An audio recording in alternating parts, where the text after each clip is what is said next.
4 ಬೆಲ್ಟೆ machine, ಸಿಪ್ಪೆ ಸುಲಿಯೋ machine. ಇದು 4 ಬೆಲ್ಟೆ machine. 4 ಬೆಲ್ಟೆ machine ಅಂದರೆ ನಿಮಗೆ ಗಂಟೆಗೆ 16 ಡಬ್ಬ ಸುಲಿಯುತ್ತೆ. ಇದು ಬಂದು 2 HP ಮೋಟರ್ ಯೂಸ್ ಮಾಡ್ತೀವಿ. 2 HP ಮೋಟರ್ ಸಿಂಗಲ್ ಫೇಸ್ ಮಾಡ್ತೀವಿ. ಇದು ನಿಮಗೆ 1,90,000. ಇದು ಬಂದು 2 ಬಿಟ್ಟು ಗರಬ್ಲಿ ಮಿಷಿನ್.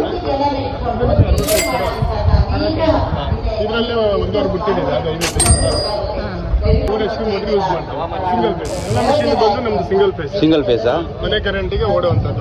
ವ್ಯಾರಂಟಿ ಏನಾರು ಇದೆಯಾ ಸರ್? ವ್ಯಾರಂಟಿ ಬಂದು ನಿಮಗೆ 1 ಸೀಸನ್ನು ಮೋಟ್ರ್ ಮೇಲೆ ವಾರಂಟಿ ಕೊಡ್ತೀವಿ. ಮೋಟ್ರ್ ಏನಾರು ಆಯಿತು ಅಂದರೆ ಪೀಸ್ ಇದರಲ್ಲಿ ಇನ್ನೂ ಬರುತ್ತಾ ಸೈಜ್ ಎಲ್ಲ ಬೆಲ್ಟ್ಗಳು? Screw type. ಇದರಲ್ಲೇ ಡಬಲ್ ವೈಬ್ರೇಟರ್ ಅಂತ ಬರುತ್ತೆ. ಇದರಲ್ಲಿ ಏನಾಗುತ್ತೆ, ಸಿಪ್ಪೆ ನಿಮಗೆ ಪುಡಿ ಎಲ್ಲ ಇಲ್ಲಿ ಕೆಳಗೆ ಉದುರುತ್ತೆ, ಸಿಪ್ಪೆ ಆ ಕಡೆ ಒಂದು ಕಡೆ ಹೋಗುತ್ತೆ. ಡಬಲ್ ವೈಬ್ರೇಟರ್ ಆದ್ರೆ ನಿಮಗೆ ಸಿಪ್ಪೆನೇ ಒಂದು ಕಡೆ ಬರುತ್ತೆ, ಪುಡಿನೇ ಒಂದು ಕಡೆ ಸ್ಟೋರ್ ಆಗುತ್ತೆ. ಇದರಲ್ಲಿ ಪುಡಿ ಎಲ್ಲಿ ಬೀಳುತ್ತೆ? ಇದರಲ್ಲಿ ಪುಡಿ ಏನಾಗುತ್ತೆ ಅಂದ್ರೆ ಇಲ್ಲಿ ಮಿಷಿನ್ ಕೆಳಗಡೆ ಇಲ್ಲಿ ಏನು ಹೋಲ್ಸ್ ಇದೆಯಲ್ಲ, ಇಲ್ಲಿ ತಡಾದು ಉದುರುತ್ತೆ ಕೆಳಗೆ. ಅದೇ ನಮ್ದು ಇದನ್ನು ಮಾಡಲಿಲ್ಲ, ಡಬಲ್ ವೈಬ್ರೇಟರ್ ಅಂತ. ಆಕ್ಚುಲಿ ಸ್ಟಾಕ್ ಇರಲಿಲ್ಲ, ತರೋಣ ಅಂತ ಮಾಡಿದ್ವಿ. ಓಪನ್ ಮಾಡ್ತಿಸ್ತಾರೆ. ಇಲ್ಲಿ ಬಂದಿದ್ದೆ ಪುಡಿ ಬರುತ್ತಲ್ಲ, ಸಿಪ್ಪೆ ಬರುತ್ತಲ್ಲ, ಸಿಪ್ಪೆಲಿ ಏನಾದ್ರು ಪುಡಿ ಇತ್ತು ಅಂದ್ರೆ ಈ ಏನು ಹೋಲ್ಸ್ ಇದೆಯಲ್ಲ ಸ್ಕ್ರೂ ಅಲ್ಲಿ ತಡಾದು ಪುಡಿ ಬರುತ್ತೆ. ಇನ್ನೊಂದು ನಮ್ದು ಇನ್ನೊಂದು ಮಾಡಲಿಲ್ಲ, ಡಬಲ್ ವೈಬ್ರೇಟರ್ ಅಂತ. ಅದು ಆಕ್ಚುಲಿ ಬಂದು ಒಂದೇ ಕಡೆ ಬರುತ್ತೆ.